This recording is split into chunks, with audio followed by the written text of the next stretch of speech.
Guys, and welcome back. Right now, game number 6 of the Hunter series, and look at that hand though. Sexy, sexy. I don't think I want to throw anything. This gives us major flexibility. We can opt to coin the Amani into the Glaive Zuka into the Animal Companion. We can opt to play the Web Spinner coin into the Animal Companion. So there are a lot of different things that, it's gonna depend on what we draw. Do we draw an extra 3? Sorry guys. To me, it seems better to coin out the Amani here, but it's not super obvious. So why do I want to do this? Okay, so look at this scenario. Scenario number 1. We play Web Spinner. Our opponent uses hero power to kill the Web Spinner. We play Amani. Opponent gets to play a 3-drop by that opponent, and playing Glaive Zuka on Amani then has little to no impact. Scenario 2.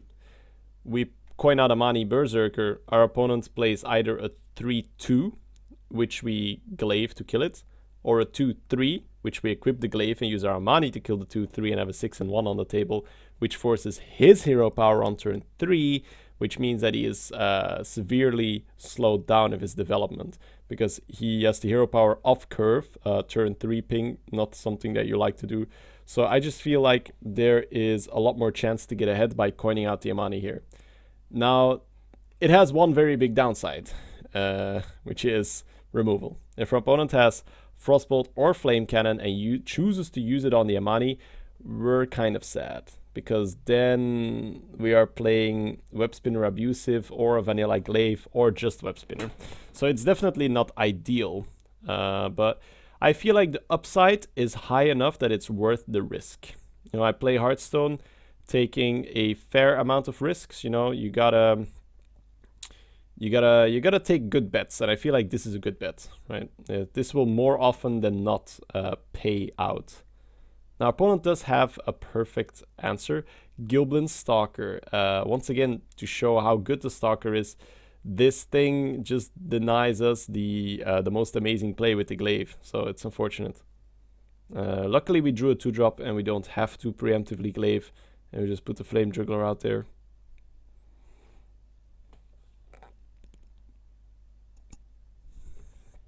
Well, I mean, gonna call him the Face Juggler again. So he went face again. This guy. It's an okay start. I'm not gonna complain. We had 2-drop into 2-drop. It's just that you could have been really far ahead, which is something that you always want to try to do in the early game. You always want to snowball out of control, and Glaive Zuka is one of those cards that's very, very good at getting you snowballed. Shattered Sun Cleric on Gilblin Stalker, on the other hand, is very bad for us. This is really strong, but we top deck our way out of it. I wasn't the best fan of Power Shot because it doesn't do much when you're ahead. But hey, I mean, for the because generally in the early game we've been ahead with this deck, so Power Shot would be fairly useless. But if you do end up falling behind because one of your opponents has Gilblin Stalker into Shattered Sun Cleric, which is an amazing combo, that Power Shot just bailed us out. I'm not gonna lie. I think we would have just flat out lost the game. Because what's the alternative? We Glaive Zuka, we play Web Spinner. No, we trade in first, then we play Web Spinner, Glaive Zuka, and we kill one. I have a 2-1 going into his turn 4. He plays a Yeti or a Water Elemental. I'm like, ugh. I mean, gonna have to abusive my Web Spinner. I mean, it's not terrible, but it's definitely not ideal. Whereas now, hey, nice. His board is empty, and I have a Flame Juggler ready to go. So, and I dealt 2 face damage. So, definitely good. So let's see what our opponent brings to the table here. Frostbolt, perhaps? So we know that the second card from the right that he pointed at a Flame Juggler. So never point your cards. Now we have intel that the second card from the right could be a Frostbolt. So yeah, our opponent played Armored Warhorse. There's a couple things that we can do here. Glaive Zuka seems like the most appealing thing on site because it's a guaranteed buff on our minion. We can trade in, but we don't have a 2-drop to go with it. So we'd have to like Arcane Shot his guy, face to kill his guy, go 3 phase and develop a Web Spinner, which honestly isn't terrible, but it uses a glaive, uses an Arcane Shot. Whereas if we Animal Companion and it is anything but a Leok, we will just Abusive Sergeant, trade up, and then we'll either have Huffer dealing in 4 face damage or Misha being a 4-4. But we do hit a Leok, so that means we can just safely trade in and develop the web spinner.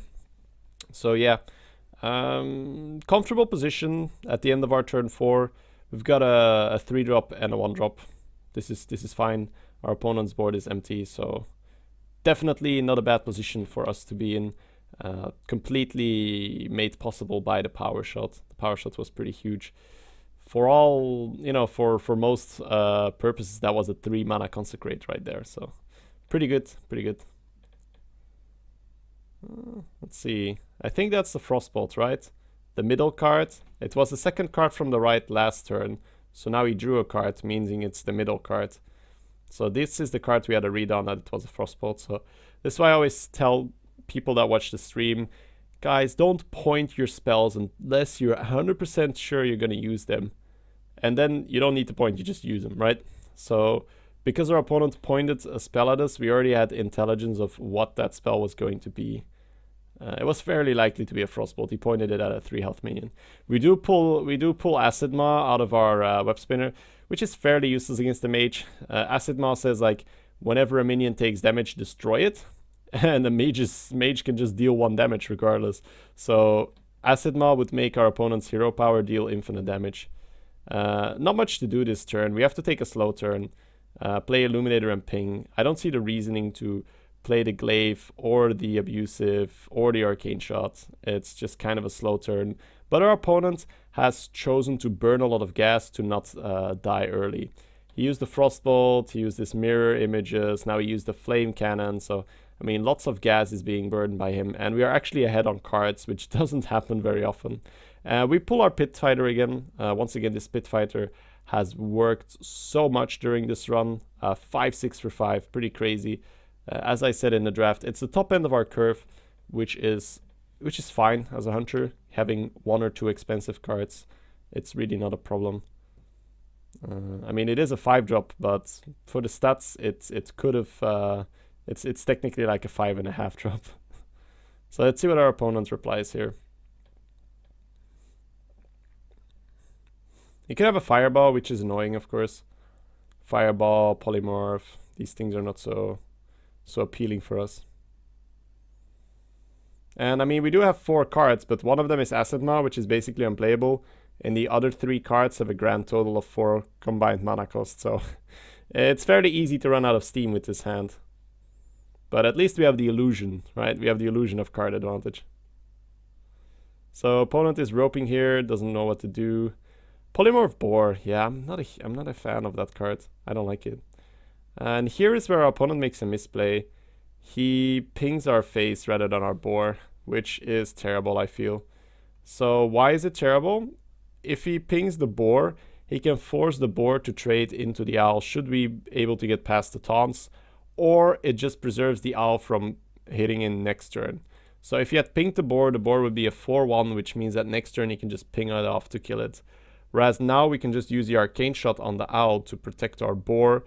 So that we would be using Arcane Shot on the owl, play the Worgen, hero power. There's no need to Abusive, there's no need to Glaive, there's no need to Acid Maw.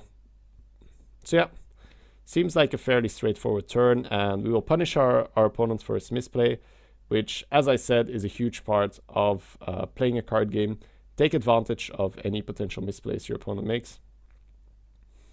And yeah, this is one of those slower games where I just hero powering away because our opponent is just, I mean, he's throwing so much stuff at us to stay alive, but at the same time, he's not putting any pressure, right? He's just like, oh, I'll just remove, I'll just heal, I'll just taunt, I'll just polymorph, but he is not putting any pressure. And he has learned from his mistake. Now he will ping our minion, but we top deck the answer to it. So, I mean, I said this in a previous video, if our opponent didn't make a mistake, he wasn't really going to get punished by the RNG here.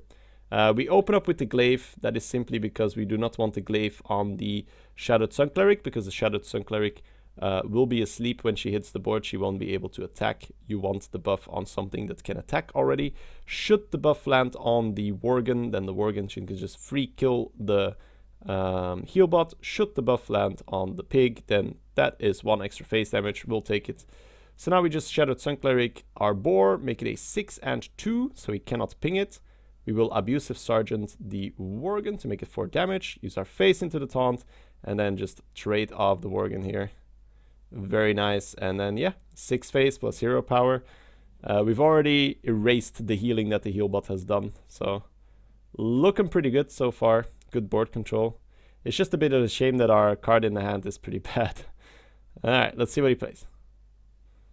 So, Dark Iron Dwarf, pretty decent for us. We can just use our face and the Shadowed Sun Cleric, but he does play a secret, which complicates things. As you guys know, secrets always make things a bit awkward. So here we are debating on playing the Acid Maw, simply because if we give him Yeti in a mirror entity, it's kind of hard to deal with it. We would have to use our 3-2 and our face, and then our boar dies to the 4-4. Whereas if we played Acid Maw, our 3-2 could kill his dwarf for free, and then our face can kill his Acid Maw, meaning that we'd still have Acid Maw on the table. Honestly, I think it was fairly the same. It's just that you'd rather get rid of the Acid Maw before you get the Yeti on the table, because you don't want him to ping your Yeti. So here we're just going to play the Acid Maw because we need a little bit of pressure.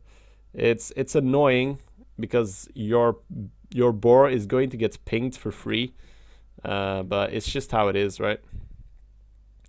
Alright, it was a pretty difficult decision. You see that we are roping here. It's not mirror entity, which changes things. So we opt to go face here. Go face and face again. You might say like, guys, why didn't you just hit the dwarf? It would have just died. Probably because that secret is duplicate and we don't want to give him more dwarfs. So I think it's better not to kill that thing and to give him, like, he's out of steam. I don't want to give him 2 more Dark Iron Dwarfs, because then he could just have 2 dwarfs, play 2 dwarfs, and ping the boar. Alright. Let's take a moment. let's watch that again, shall we? Alright. So, Acid Maw's text says, whenever something gets damaged, destroy it. Now, what our opponent should have done is our opponent should have used his hero power on the boar. Now, our opponent didn't really read Acid Maw, and he's like, ah, man, I'm gonna die to the boar. Well, I suppose the only way that I don't die here is if I use my Pyroblast on the pig and then just take down the Acid Maw. So that's what I'm gonna do. And we're like, oh, mage, if only you read the card. He probably sees the animation and then he's like, no. We just drew into lethal because of that. There we go. GG, guys. GG, well played. Well, I think we would have had lethal regardless. Yeah, the 3-2 wasn't going anywhere, but still, I mean, that's, I mean, yeah, what can you say? That was a funny misplay. Very nice. There we go, guys. 6-0, doing well. Going to be moving on to the next game tomorrow, guys. Once again, if you guys enjoy these videos, do consider hitting the subscribe button, because it does support me and helps me out quite a bit. Guys, enjoy the rest of your day, and I will see you all tomorrow for game number 7.